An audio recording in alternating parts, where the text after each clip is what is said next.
На самом деле Европа чем цена для Российской Федерации? Как огромный рынок сбыта. На сегодняшний день этот рынок сбыта полностью закрыт, или ну, почти полностью закрыт для Российской Федерации. И, конечно же, Европа будет этим сильно торговать.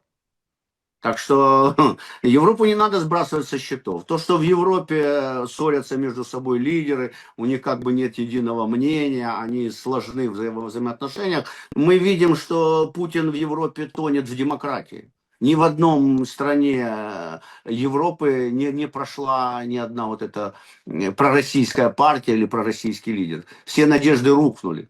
Рано или поздно они сплотились. Вот даже последний румынский там был якобы пророссийский. Один сняли, второй пошел, почти выиграл первый тур, а во втором туре все равно проиграл. То есть сегодня Европа демонстрирует, что демократия выживает гораздо лучше, чем диктатура.